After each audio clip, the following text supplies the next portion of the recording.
Happy Tuesday. Love to see your smiling faces there. It's Christy Bailey. I get the pleasure the second Tuesday of every month. Tara has so generously shared her stage. So I get to join you and talk all things relationship and communication. So I'm happy to be here. Glad to see you guys here. How is everybody doing this morning? All's well? Tara, how about you? Excellent. Great to see you. Awesome. Good, good. Well, as we get started today, before we kind of get into the question of the day, I have a confession to make. I was a bad mom. You know how I know this? Good moms have magnets and pictures and A pluses and the things all over their refrigerators. I did not. I liked my stainless steel refrigerator clean with nothing on it. Thank you very much. Except for one thing. I don't know why. I was in a little gift shop or something and I saw a magnet that just simply said leap and the net will appear. And I was so drawn to it. I don't know why. Like I said, I didn't put anything on my refrigerator. And yet I put that on there. And it's kind of interesting because I've realized throughout my life that that theme has kind of shown up. So today, our question of the day is what is scarier, failing or never trying? So we're going to talk today about our relationship with fear. Does this topic ring a bell with anybody else sitting in some fear right now? If you watch the news, you are sitting in fear right now. Am I right there? Well, about 10 years ago, I would say, I was running a brokerage, and part of my job was to build the brokerage, recruit agents, and one of our agents had said, "Hey, I want you to talk to a friend of mine. He's a machinist and he's thinking about getting his real estate license and becoming an agent." I said, "Yeah, great." So we had an appointment set, and the time comes, and I walk out of my office, and this big burly masculine man is standing there. And, so I brought him into my office. And at the time, I always had a little like a little whiteboard, on the outside of my office door. And each week I would write some positive quote, something on there. And the guy, as we're walking into my office, stops and he's reading my quote, and he starts kind of wiping his eyes, he starts tearing up. I thought, what the heck, And so I looked at my quote, and that week it was, if your dreams don't scare you, they're probably not big enough. And that brought this big burly guy, to tears. And we came in, and I said, tell me what's going on. And he said, that just got to me. He said, that's why I'm here talking to you today. I'm a machinist, we get by, but I want a bigger life. Like I want something more, but I don't know if I dare. I have a family to feed. Do I dare quit my job and start a business?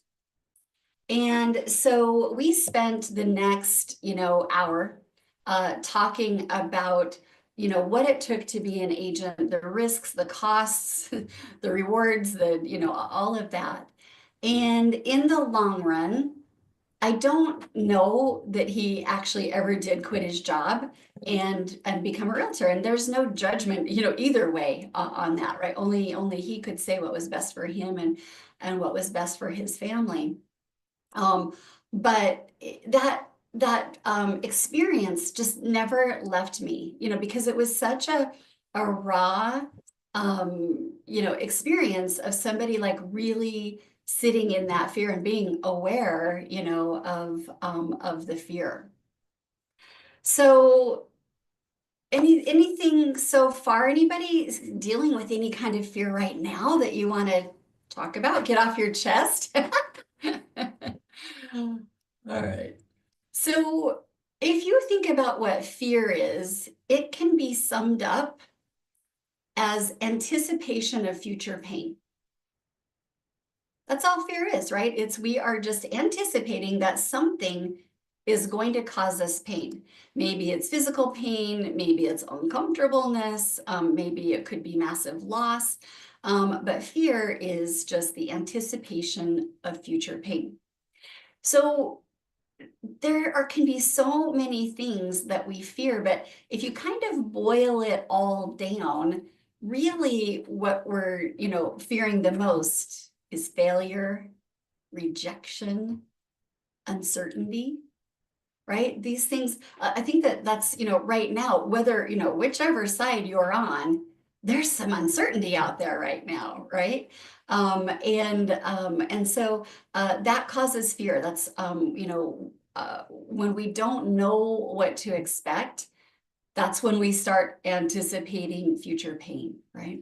So when we get into, that fear place where we're afraid of failure, rejection, uncertainty, those fears can paralyze us, right? So they make us ineffective, and basically they can make us less of who we are. But they don't have to, because we can't always banish our fear. I can't just make my fear go away. I don't know about you, but I don't have that superpower. But what we can do is learn to let it not be in control of us. So you can't really dance around fear. It's always going to be there, but you can learn to go through it. Are we all on the same page here? We feel like it's not always easy to just get rid of it, but we can certainly learn to live with it. So I like my tools. I like processes. I just can't make my brain hey, just think this way, right? So I'm going to give you 3 different tools today to use for when you're sitting in fear. Now, not all fear is created equal, right? So we've got to have different levels of tools. So you can think about the kind of fear that is, I don't want to make that call. That's going to be uncomfortable. I don't want to ask her out. I don't want it, whatever, right? So those are they can be handled in a short period of time. The consequences aren't life and death, they're not big things. So I'm going to give you a tool for that kind of fear. And then let's talk about a couple of other tools for those bigger kinds of fear, like should I quit my job and start a business, kind of fears. So the first fear, or excuse me, the first tool that I want to give you, I steal all my stuff, by the way. I don't make anything up. I just listen to smart people, and then I use their tools. So the first one is from Mel Robbins. Anybody a Mel Robbins fan? If you've heard her stuff, Yes. yes, you're a Mel fan. I don't know if I'm a huge fan, but I like what she teaches. Sometimes her delivery is a little bit in your face. It's not soft and loving like yours, but Oh, but the information is good. oh, that's my goal. I'll be a softer, more loving Mel Robbins. Okay, I like that. Let's go with that. Let's go with that. Yeah, she can be out there. So her, thing that kind of put her on the map is this tool that she came across accidentally. So she was kind of stuck in this place where she was, avoiding everything in all kinds of fear. And the day before, she had seen, I think, on TV a rocket launch for some reason, and it had counted down 5, 4, 3, 2, 1. Well, the next morning, she was laying in bed and knew she needed to get out of bed and do something, and didn't want to do it. And something, how our minds just do these funny things with us. That rocket launch countdown came into her head, and it went 5, 4, 3, 2, 1, and she just got up out of bed and did her thing. And she was like, "Huh, is that a fluke? That was kind of interesting." And she started just doing it when there was something that she didn't want to do, something she was afraid of. She would just count backwards, 5, 4, 3, 2, 1, and she would do it. Now, what she did was she stumbled upon some science accidentally. So here's what it was is actually happening. So when you are in fear, you are in your like the middle of your brain in the amygdala. That is your fight or flight. It is the ancient part of our brain that was created to keep us safe. That's what fear is for. It's just for survival, baby. So that's what that part of the brain is to do, is to keep us safe. And so when you're in fear, you're operating from that, middle part of your brain. When she started counting backwards, guess what? Where she was operating in her brain from changed. It goes to the prefrontal cortex. And so that is where logic happens, all of that stuff. And so by counting backwards, she was just shifting where her brain was, and it put her into logic. Logic knows I'm not going to die if I get out of bed and make that phone call that I don't want to make. And so that's all that this 5, 4, 3, 2, 1 does. The other thing, and I've used this tool pretty effectively, is what the second you start counting backwards 5, 4, 3, 2, and you've already decided you're going to do the hard thing. So it's kind of magic. Anybody use this tool before or have something similar? I just remember reading the book and finding it very motivating, but I've never been able to use it. I don't know why. I think it's the rebellious part of me. It's, I totally get that. I totally get that. It sounds cheesy too, by the way. I'm just like, oh my gosh, that's just so silly. And I laugh when I do use it and it works. But like, really, I think it is that you've already kind of decided you're going to do the thing anyway. So that's for the easy thing. That's not going to help you with, should I quit my job and start a business? Or should I, do this big scary thing, right? So you've got to have bigger tools for that. So I'm going to give you one of my favorite tools. Again, I'll always tell you where I rip all my stuff off from. I was in a mastermind group with a guy named Matthew Ferry, and he's got an interesting story because he came from a coaching family. His dad, Mike Ferry, was kind of the OG of real estate coaching. And I think Earl Nightingale was Mike Ferry's coach. So Matthew grew up sitting on Earl Nightingale's lap, with Earl saying to Matthew when he was 5, "What are your life goals?" So he kind of came from this world. And so I was lucky enough to be in this group of about 20. That we would get together about 8 months every other week and talk about personal development, spirituality, all of that stuff. And so this is one of Matthew's tools, and it can be so effective. So he calls it the worst case scenario exercise. So here's the thinking behind it. We're always catastrophizing things in our mind, right? We break up with somebody, I'm never going to be loved again. Something bad happens with our finances, I'm going to be poor the rest of my life. Something bad in your business, my business is a failure, I'm never going to make it. So we're always automatically like kind of catastrophizing things. And so when we stay in that, negative state of mind, we're in a state of resistance, right?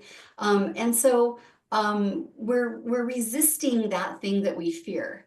Now, resisting things that you fear sounds like a smart strategy, doesn't it? But here's the problem. What you resist persists. You ever notice that? That thing that you just keep resisting just keeps hanging around. And so the trick here is to take that negative and go big, use it to your advantage. So what you're going to do is actually shine a light on the scary thing. So here's what you would do. This is a 3-step plan. The first step is you're going to write out in gory detail the absolute worst thing possible that could happen if you ask that girl out, if you quit your job, if you, buy this house, right? So you're going to write out literally the absolute worst things that could possibly happen. Go deep, make it full of detail, make it almost like satire, like, I mean, it's bad. You're living on the streets, kind of stuff. So you're going to write all of that out. This is paragraphs, this is pages, okay? After you're done writing that out, then you're going to write a plan for what would I do if that worst case scenario happened, what would my plan be? Starting with step 1, going to step 2, going to step 3. You're going to write out a full plan, again, in detail that you could implement. You would literally just say, okay, let me get my worst case scenario plan out, and I'm going to start with step 1. The third step, pinky promise, make a promise to yourself that if that worst case scenario actually does happen, you just get your plan out and you use it. Now, again, some of this sounds a little wacky. I will tell you how I've used it. I years ago was in a job that I did not love, and I wanted to start my own business. And so I wrote out my worst case scenario. If I, quit that job and I start my business and my business failed, here was my worst case scenario. I had no money. I had to, lost my house. I had to move in with my mother in her basement apartment in my aunt's house, living on an air mattress. I could never see my kids because they were in Seattle and in Orange County, California, and I was in Utah. So I couldn't see my kids. It was desperate. It was sad. I mean, it was a dark place, right?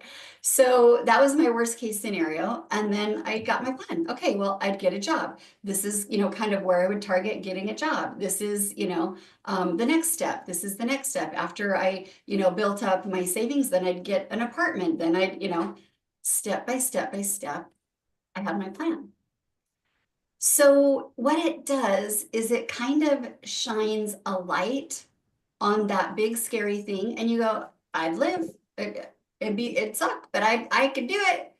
And it lessens the strength of that scary thing. I never had to use that plan. I never had to move in and sleep on an air mattress and not see my kids. But I got moving. I started my business.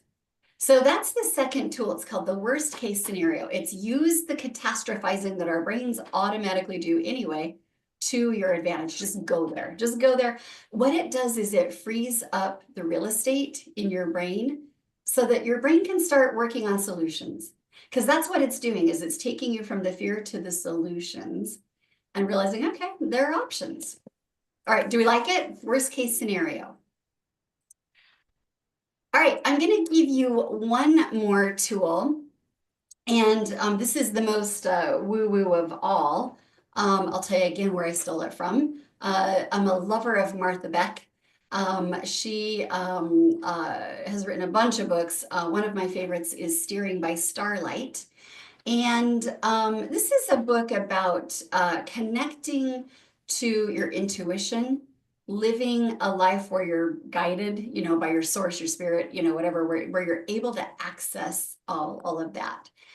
And so she has a way of, when you're trying to decide, do I do that scary thing, is, you can feel the fear, right? Like, that feels scary to quit my job or to ask that person out or whatever. That feels scary.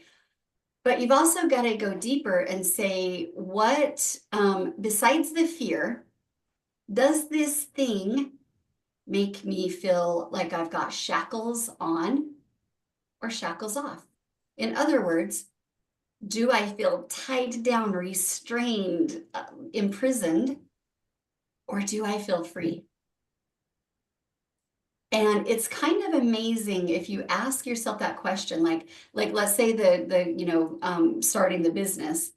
If you said, well, yeah, it feels scary, but if I think about it, does it make me feel free? And it doesn't, then you know it's not just fear, it's your intuition talking. So that's what it's doing, is it's a way for you to access your intuition. It assumes you have the answer inside you already.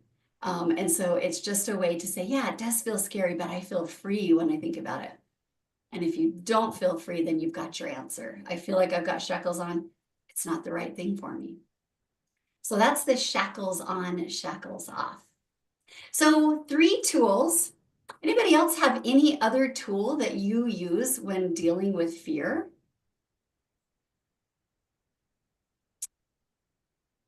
I have a question. Yeah. So, I've always been a risk taker, always. And at this stage in my life, I'm starting to feel like taking risks, like putting so much effort into my company and my get my book sales going and speaking gigs feels irresponsible because of my age. So, talk me out of that. Let's have a pep talk with each other, girl. Yeah. Yeah, I'm in the same boat. And there's something else that happens, as we get older. We get freaking tired. I'm like, all of this work is making me tired. I Mm, think that you used a really interesting word, Tara. You said it was feeling irresponsible. So tell yes. me, tell me more about that word. Um, I think when you're young and you take risks, and I think I'm more talking about, I don't know, maybe I'm not even talking about financially, even like relationally, you feel like you have a lot more time to repair it if it doesn't go well. Yeah, yeah, gotcha. Yeah, I just think it goes back to, for something like that, I would access that intuition part of, we're all seeking, no matter what we're doing, whether it's your book, your speaking, your business, your relationships, whatever, when it comes down to it, everything that we seek, there's only a couple fundamental things that we're trying to get out of it. I would say those would be joy, peace, Mm, love. And love you might even say that's actually just part of joy. So it really is just a few basic things. And so I would kind of access this thing of, is this thing that you're, trying to do, does it bring you those things? Does it bring you peace? Does it bring you joy or love? Are you experiencing that? Because that's what this is all about, right? Is we're just seeking these experiences. mhm. And so if it's bringing you those things, then maybe those risks are worth it. Right. So sometimes we just have to look at our motivation, right? What do we want to do this thing for? Because we can get caught up in ego, right? Right, right. Or right. And so you can, like, if you access that, like, what do I want to get out of this? And does it bring me freedom? Do I feel joyful, free, like expanding? Mhm. Or do I feel constricted when I think about doing it? Does that make any kind of sense? Um, yes, and there is zero hesitation that it brings me joy, fulfillment, and freedom.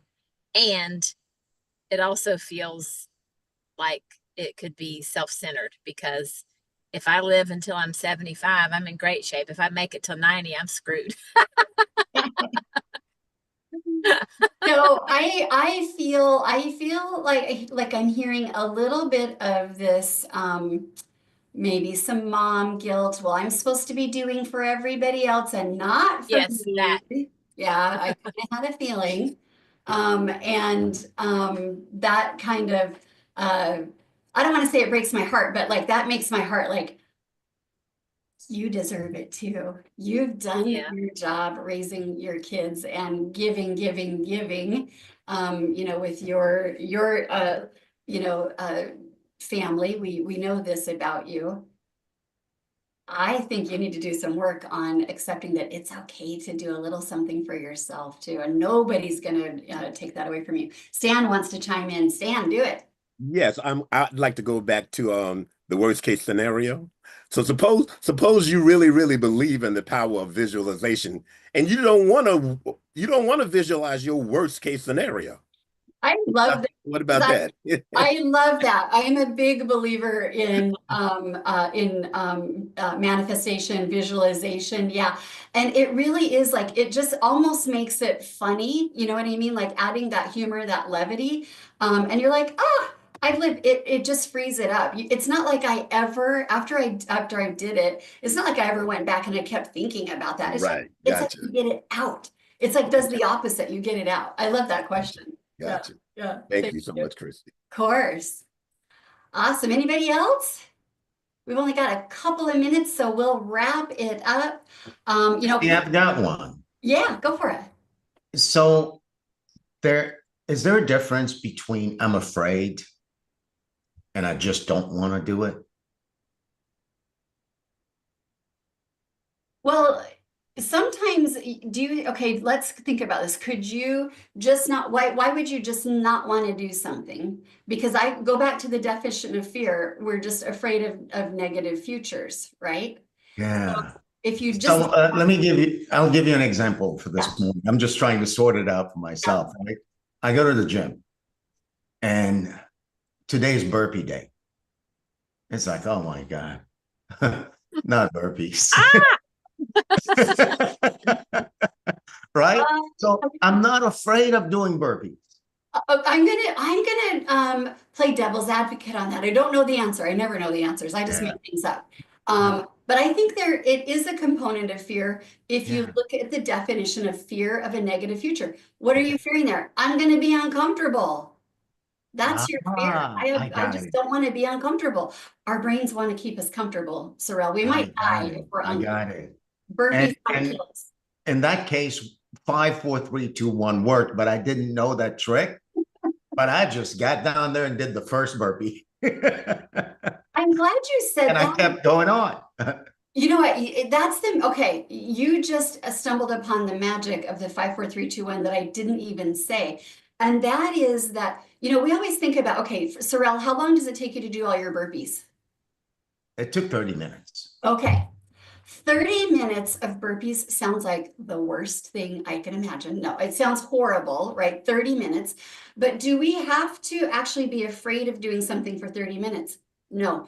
The only part where fear plays in is the first few seconds. So you stumbled upon the trick, whether you use the 5, 4, 3, 2, 1 or not, is that you don't fear it after you just get in and do it. Like same with like if you're in a cold calling business or something, like everybody dreads it and you think I've got a cold call for an hour. No, you don't have to worry about cold calling for an hour. You got to worry about that first few seconds because after you start it, you just keep going. That's the trick to the 5, 4, 3, 2, 1. So love that. Love these questions. Your questions are all so deep and I love this today.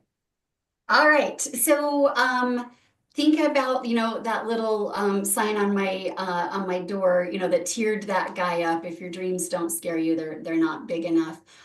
Sometimes, kind of like what Tara was saying, I do want to tear up sometimes because I'm so tired of being uncomfortable. Sometimes I could cry. And that's what this all is getting to that place where you can be in the uncomfortableness. We want it to be easy. Can't it be easy for just one damn minute? Yes, sometimes it can be. But it doesn't stay that way for long because it's like our souls say, get a little uncomfortable. It's time to grow. So be uncomfortable, decide to be uncomfortable with or be comfortable with uncomfortableness. Make that decision. And that in itself brings you a little peace. Amelia Earhart said, courage is the price that life exacts for granting peace. So let's choose the peace that comes from not avoiding fear, but from facing it. Because the scariest thing of all is not failing, it's living a life not fully lived. I think that last statement was for you, Tara.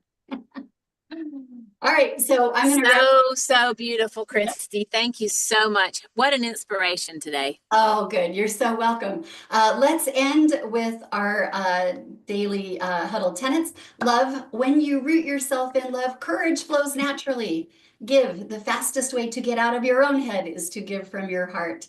Laugh, because laughter opens the door when everything else is locked. Stress less, a calm mind can see what a panicked one can't. Eat more plants, nourish your body, and your mind becomes a safer place to live. Move your body because action creates momentum, and momentum quiets doubt.